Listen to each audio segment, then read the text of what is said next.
بسم اللہ الرحمن الرحیم۔ سبق نمبر 8 مطالعہ پاکستان جماعت دہم صفحہ نمبر 11-12 پر آج کے ہمارے لیکچر کا عنوان ہے 1977 سے 1988 کے دوران پاکستان میں نفاذ اسلام کے اہم پہلو۔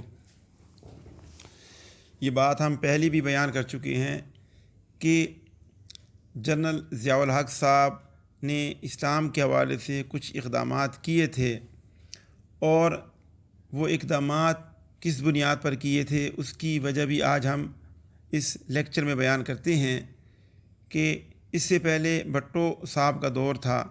بھٹو صاحب ذہن کے حوالے سے ایک سیکولر انسان تھے، اور ان کی اس سیکولر ذہنیت کی وجہ سے عوام میں بے چینی تھی۔ عوام ملک میں پاکستان میں اسلام کے حوالے سے کچھ تبدیلیاں چاہتے تھے، جو کہ بعد میں قومی اتحاد کی صورت میں جو ایک اتحاد قائم ہوا تھا، اس اتحاد نے بعد میں نظام مصطفیٰ کا نعرہ بھی لگایا تھا۔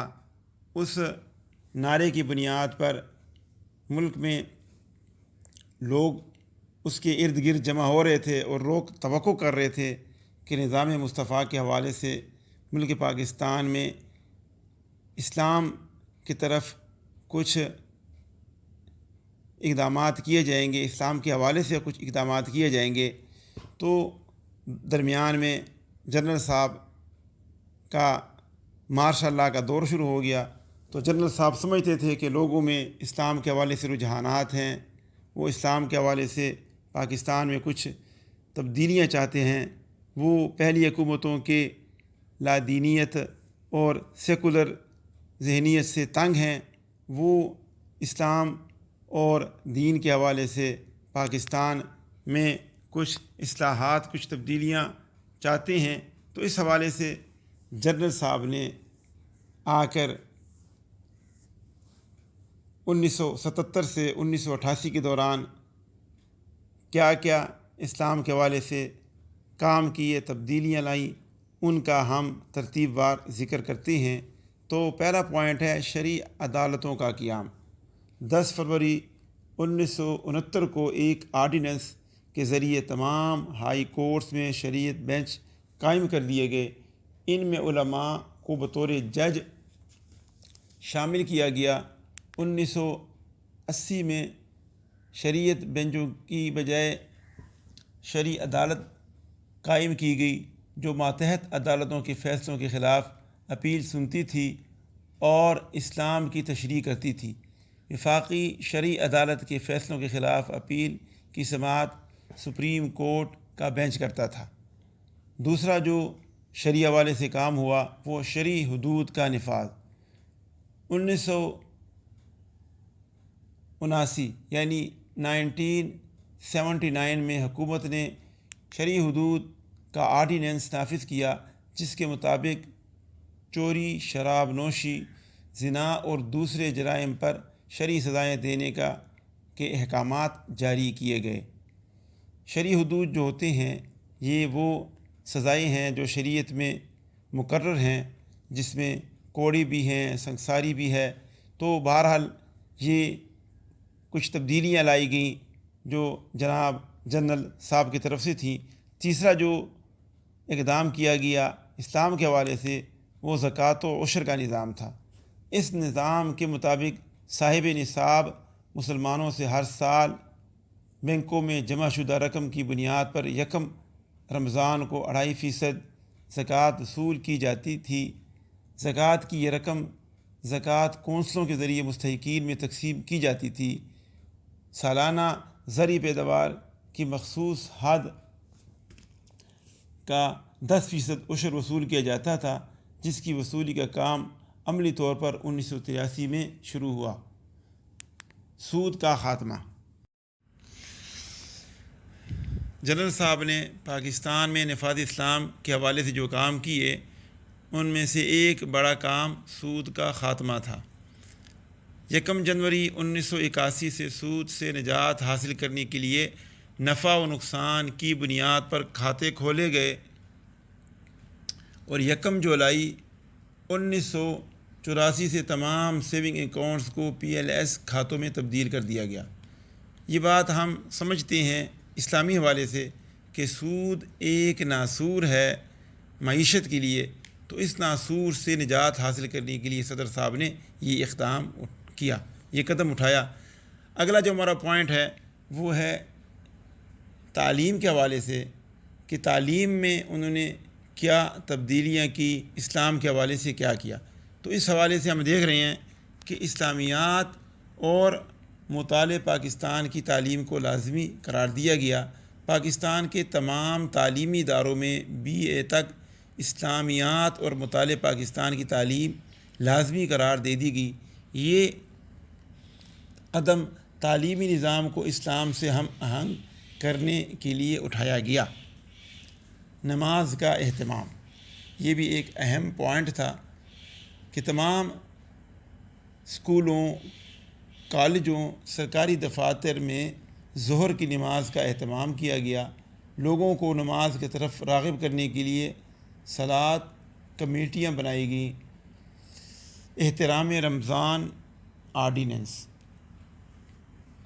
رمضان کا احترام نہ کرنے والوں کو 3 ماہ قید اور 500 روپیہ جرمانہ کی سزا کی جا سکتی تھی۔ اس سلسلے میں احترام رمضان آرڈیننس جاری کیا گیا۔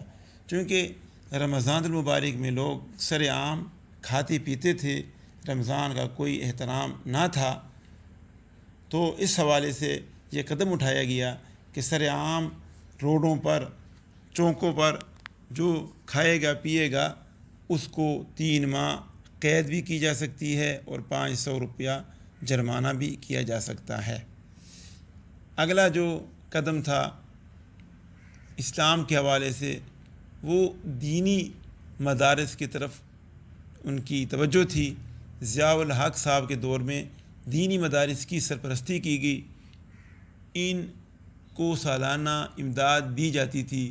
ان اداروں کی اسناد کو MA کے برابر درجہ دیا گیا، یعنی دینی مدارس کی جو اسناد تھیں، یعنی وہ سند جو کہ ان کی دور حدیث کی ہوتی ہے، یا وہ جس کو ہم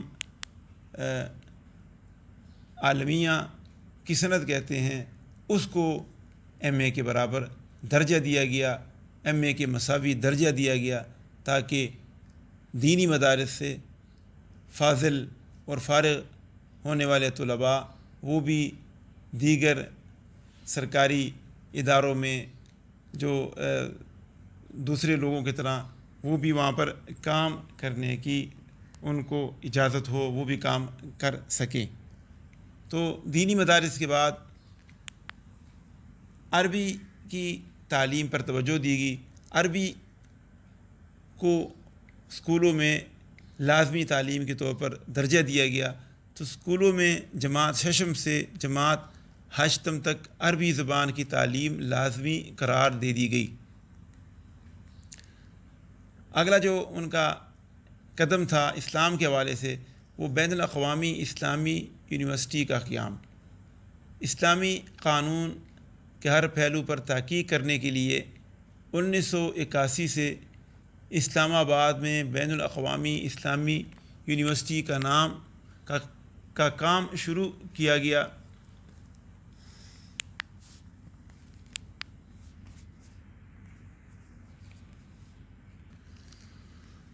تو صدر صاحب کی پاکستان میں نفاذ اسلام کی کوششوں کے سلسلے میں ہم جو گفتگو کر رہے تھے، ان میں ان کی ایک جو کوشش تھی وہ بین الاقوامی اسلامی یونیورسٹی کا قیام تھا۔ اسلامی قانون کے ہر پہلو پر تحقیق کرنے کے لیے 1981 سے اسلام آباد میں بین الاقوامی اسلامی یونیورسٹی نے کام شروع کیا۔ اگلا جو پوائنٹ تھا صدر صاحب کا اسلام کے حوالے سے وہ شریعت فیکلٹی کا قیام۔ اسلام آباد کی قائد اعظم یونیورسٹی میں شریعت فیکلٹی قائم کی گئی، جہاں قرآن مجید، سنت نبوی اور فقہ پر مبنی قانون کی تدریس کا بندوبست کیا گیا۔ تو یہ جناب جنرل ضیاء الحق صاحب کا دور ہم پڑھ رہے تھے جو 1977 سے 1988 کے دوران ان کا پاکستان میں نفاذ اسلام کے لیے جو ان کے اقدامات تھے وہ ہم پڑھ رہے تھے، تو صدر صاحب کا اسلام کے حوالے سے بڑا نام آتا ہے کہ انہوں نے پاکستان میں اسلام کے حوالے سے بڑے کام کیے، جو کہ آج ہم پڑھ چکے ہیں، جس میں شرعی حدود کا نفاذ تھا، شرعی عدالتیں تھیں، زکوٰۃ اور عشر کا نظام تھا، سود کے خاتمے کے حوالے سے ان کا اقدام تھا، تعلیم کے حوالے سے ان کا اسلامیات اور مطالعہ پاکستان کی تعلیم کو بی اے تک لازمی قرار دینا تھا، نماز کا اہتمام یہ بڑا اہم نقطہ تھا کہ تمام اسکول اور کالجز جو تھے ان میں نماز کا اہتمام کیا گیا، خاص طور پر ظہر کی نماز، چونکہ ظہر کے وقت میں دفاتر اور اسکول کھلے ہوتے ہیں، تو اس دوران بریک کر کے نماز کا خاص اہتمام کیا گیا اور باقاعدہ حاضری لی جاتی تھی کہ کون نماز میں حاضر ہے اور کون غیر حاضر ہے۔ احترام رمضان کے حوالے سے ان کا ایک بڑا اچھا قدم تھا کہ انہوں نے رمضان کے احترام کے حوالے سے لوگوں میں جو رمضان کی بھی حرمتی کا لوگوں میں ایک بے احتیاطی کی جاتی تھی رمضان کے حوالے سے، تو اس حوالے سے انہوں نے آرڈیننس جاری کیا اور رمضان کے احترام نہ کرنے والوں کو 3 ماہ قید اور 500 روپے جرمانہ کی سزا کی گئی۔ دینی مدارس کے حوالے سے ان کے اقدامات تھے کہ ان کی سرپرستی کی گئی۔ عربی تعلیم کے حوالے سے ان کا ایک بڑا اچھا قدم تھا کہ انہوں نے اسکولوں میں عربی تعلیم کو لازمی قرار دیا۔ تو یہ صدر صاحب کے اسلام کے حوالے سے کچھ اقدامات تھے جو ہم پڑھ رہے تھے کہ انہوں نے پاکستان میں جب ان کا دور تھا تو انہوں نے اسلام کے حوالے سے کیا اقدامات کیے، کس طرح انہوں نے لوگوں کو اسلام کی طرف راغب کرنے کی کوشش کی، لوگوں میں جو اسلام کے حوالے سے جذبات تھے کس طرح انہوں نے لوگوں کو ان کے جذبات کے مطابق، ان کے رجحانات کے مطابق اسلام کی طرف راغب کرنے کی کوشش کی۔ تو یہ تمام پوائنٹس آج کے ہمارے سبق کا حصہ تھے۔ اس حوالے سے اگر آپ کوئی چیز پوچھنا چاہتے ہوں، کوئی بات سمجھنا چاہتے ہوں تو آپ اس حوالے سے پوچھ سکتے ہیں۔ آج کا ہمارا سبق انہی الفاظ پر ختم ہوتا ہے۔